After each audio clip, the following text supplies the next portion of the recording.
மாப்பிள்ளை பிடித்திருக்கிறதா என்று அப்பா கேட்டதும் மலர் இந்த மாப்பிள்ளை எனக்கு வேண்டாம் என்று சொன்னாள். ஆனால் அப்பா, கவலைப்படாதே, இந்த வரனை ஒத்துக்கொள், வாழ்க்கை நன்றாக இருக்கும் என்று சொல்லிவிட்டு எழுந்து போய்விட்டார். அப்பா பேச்சை இதுவரை என்றுமே மறுத்து பேசியதில்லை என்பதால் மலர் மௌனமாக சம்மதித்தாள்.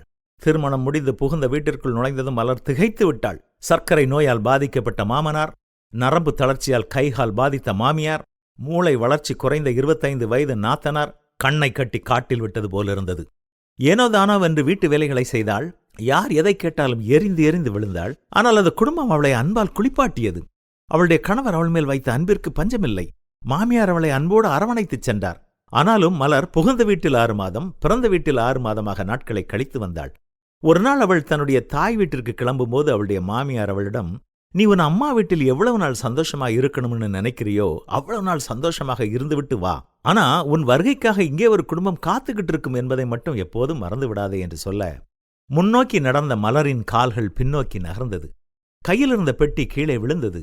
ஓடிச் சென்று மாமியாரை கட்டிப்பிடித்து அழுதாள் மலர். அவள் தலையை ஆதரவாக வருடி முன் நெற்றியில் முத்தமிட்டார் மாமியார். எப்பேற்பட்ட குடும்பத்தை என்னுடைய நடவடிக்கைகளால் கொத்தி குதறிவிட்டேன் என்று மலரின் மனம் நினைத்தது.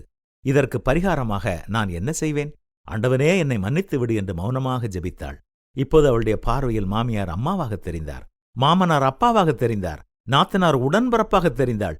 ஒரு நிமிடம் கூட அவளிடம் கோவப்படாத கணவர் தெய்வமாக தெரிந்தார். இப்பொழுது அவள் புகுந்த வீடு ஒரு கோயிலாக தெரிந்தது. ஆம், ஒரு பெண் நினைத்தால் குடிசையும் கோபுரமாகும், கோபுரமும் குடிசையாகும். எல்லாம் அவள் கையில்தான் இருக்கிறது. புத்தியுள்ள ஸ்திரீ தன் வீட்டை கட்டுகிறாள், புத்தியில்லாத ஸ்திரீயோ தன் கைகளினால் அதை இடித்து போடுகிறாள் என்றுதான் வேதமும் கற்றுத்தருகிறது. சிந்திப்போமா?